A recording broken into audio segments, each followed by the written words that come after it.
po, welcome sa ating Empowering OFW program na kung saan isa yung pinaka-goal and target nito. Abutin yung mga kababayan nating Pilipino nasaan man kayong sulok ng mundo. And sana po ma-inspire kayo ng story natin dahil mga mga real life story yan ng kababayan nating Pilipino nag-work abroad. Nag-work sila yung iba sa kanila, ang tagal nang nag-work abroad. So para po sa inyo na nag-work abroad at balak mag-work abroad na iniisip nyo baka madali lang pero hindi. Speaking of hindi madali, kasama po natin ngayon yung special guest natin. Ano pong pangalan ninyo? Nidia Pataray po, Pastor. Ma'am Nidia, gano'n na po kayo katagal na nag-work abroad? 8 years po, Pastor. Dito lang rin sa Hong Kong? Opo. Pero sa Philippines, taga saan po kayo? Nung dalaga ako sa Antique po, pero ngayong may husband po ako sa Mindanao na po. Sa Mindanao? Cotabato. North Cotabato. Yes po. Pero anong pinaka-reason mo kung bakit nag-work ka abroad? Nung dalaga po ako, Pastor, gusto ko po makatulong sa mga parents ko na pag-aralin ng mga kapatid ko. Kasi farmers po yung mga parents ko. Kaya mahirap po ang financial doon. Kaya sabi ko, ang ate ko nandito na, sabi ko pupunta din ako para makatulong din ako sa pagpaaral sa mga kapatid. That was single ka pa noon, di Yes ba? po. Pero hindi ka pa nag-work doon sa Philippines that Hindi time. pa po. Yung kapatid mo ba yun? Or Opo, kapatid ate ko po. yung nag-work dito rin Opo. sa Hong Kong? Yes. So, siya rin parang nagbigay sa'yo ng mga idea kung gaano. Ilang taon ka pa lang that time nung single ka nung nag-work ka dito? 30 plus siguro po ako noon. So, nag-work ka dito. Opo. And then, gaano ka katagal nung single ka na nag-work dito? Ano po, 4 years lang po. 4 years? Opo. Pero isang amo lang rin yan. Dalawa po. Kasi nga Okay. po, yung unang contract ko, nakasama ko po yung ate ko, doon ko po naranasan talaga ang mahirap pala na sabi nila, hindi ka makaranas ng homesick kasi kasama mo yung ate mo. Hindi pala, kasi iba pala, baliktad pala. Kasi doon ko naranasan na walang araw na hindi ako umiiyak. Doon nakasama Pero ko ano ate ko. sinasabi ng ate mo? Sinasabihan ako ng masasakit na salita. Siya ang Oo, ano? Oo. Mas wala akong problema sa employer, pero ang ate ko po. Bakit? Kasi yung lahat ng trabaho ko sa paningin niya parang mali lahat. Sabi ko nga sana turuan niya ako at saka sasabihan kasi simpre bago lang ako siya matagal. Hindi naman pastor, yung parang mainit ang dugo niya sa akin. Yun ang nararamdaman ko sa ate ko. Kaya ang nangyari niyan, kumuha ka, pagkatas ng kontrata mo, lumipat ka sa iba. Opo, And pastor. how ironic na, siguro mas tahimik pa, mas Yes payapa pa na mag-isa ka. Yes po. Then actually, it's not, I think hindi lang yun dahil sa ate. Kasi Oo. I believe marami rin dito na kababayan tayo na ganyan rin yung sistema. Hindi ate, Yes. pero may kasama sa bahay and then minsan Yes. nahihirapan silang intindihin Yes. yung coworker nila rather than intindihin yung amo nila. Minsan, ang bilis pakisamahan ng amo and then itong Kasama. assistant boss. Yes. Tama, Assistant pastor. boss, yan yung Mahirap. stricto, no? So, itong pangalawang amo mo, Ngayong pagbalik ko, pastor, yung unang amo ko, yun ang kumuha din sa akin. hindi, di ba, sabi mo 4 years ka dito. Oo, So, yung una mo, ito yung kasama mo kapatid mo. Ngayon. Yung una mong work, kasama mo yung kapatid mo, di ba? Then naghanap ako ng... Nakatapos ka ng contract yan, Yes so po. naghanap ka ng bago. Opo. And then how was it yung pangalawa mong, Okay po, kasi nag-iisa lang ako. Okay po, walang problema. natapos mo rin yung Opo, contract natapos mo ko ang contract, tapos nag-for good po ako kasi nag-asawa. Pero- So gaano ka rin po katagal na parang natenga doon sa Pilipinas that time? Mga 22 years po, pastor. 22 years? Yes po. Bago bumalik dito ulit. So yung pagbalik mo dito, itong una Unang mong amo, amo. bakit nasa na yung kapatid mo niyan? Namatay na po yung ate ko. Ang pumalit po sa akin na kapatid ko, ngayon nakasama ko, siya ang pumalit sa akin noon.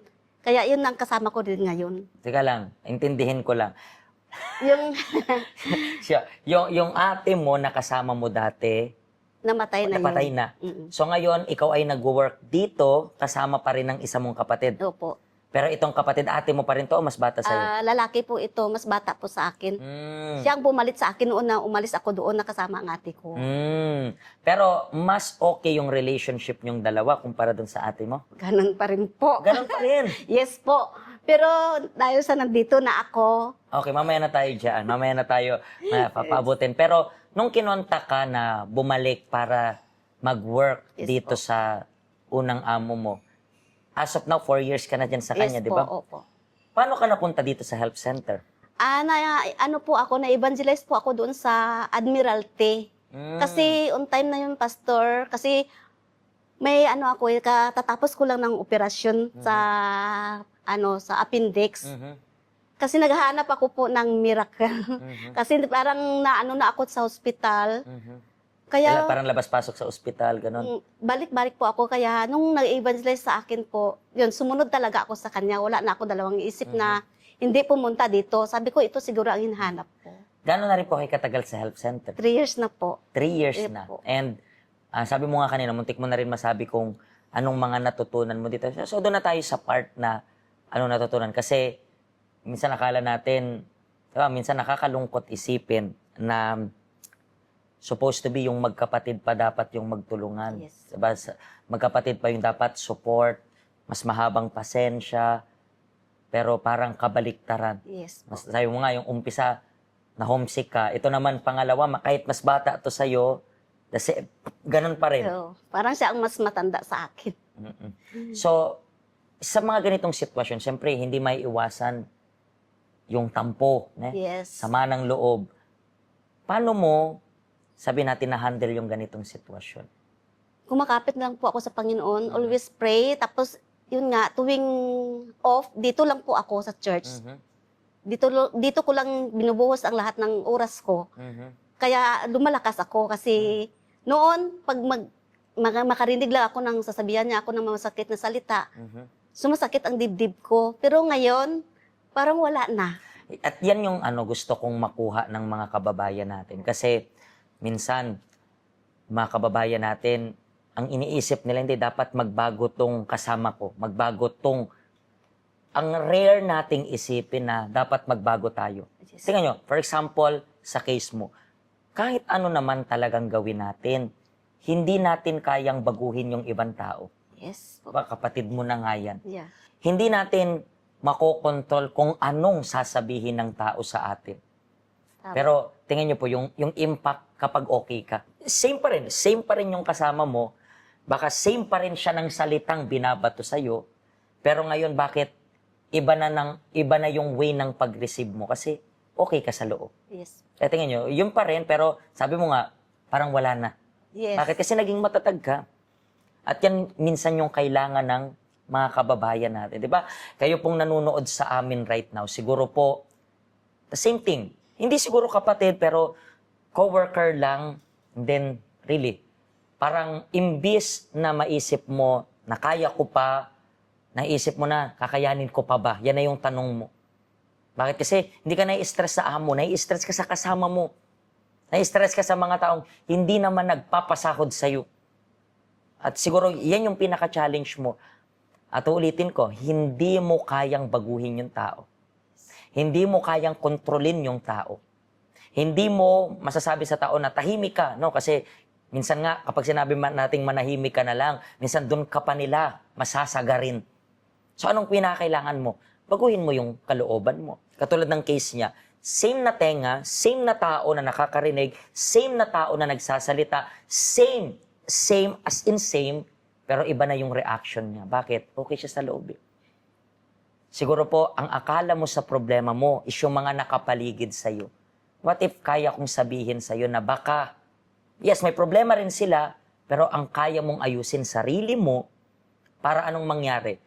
Pwedeng yan pa rin yung tao na yan. Pwede hindi ka umalis yan kasi siguro ang ayaw mo lang umalis yan kasi napakabait ng amo mo. So anong dapat mong gawin? Baguhin mo yung loob mo. Ikaw pa rin yan, pero kapag bago na yung loob mo, hindi sa walang pakialam ka na sa kanya pero hindi ka na affected sa lahat ng sasabihin niya kasi posible naman po yun. Basta marunong ka lang kontrolin yung sarili mo. Paano mo matututunan niya? Dito sa health center, tuturuan namin kayo. That's why everyday bukas yung ating health center para ito, empowering OFW. Palakasin yung loob ninyo, bigyan kayo ng practical advice ng walang bayad. Katulad niya, na within these 3 years, nakakita ng himala, nakakita ng pagpapala, ganun rin po para sa inyo. Maraming salamat po sa pag-share nyo ng inyong story and hopefully, makaabot ito sa mga kababayan natin na similar sa mga sitwasyon na kinakaharap mo. At ikaw rin po, ikaw na yung next na uupo dito para kunan ng inyong story na I believe makaka-inspire sa kababayan nating Pilipino na nagtatrabaho abroad. Pagpalain po kayo ng Diyos.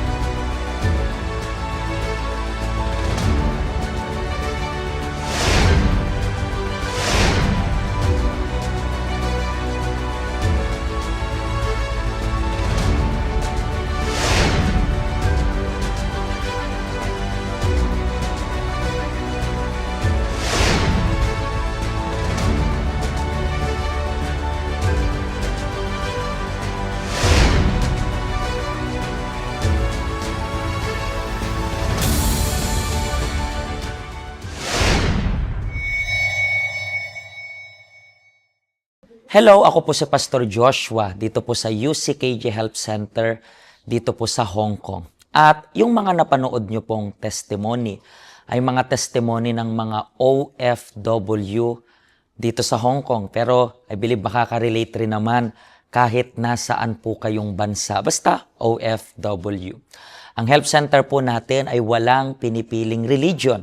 Base na rin po sa name, Health Center.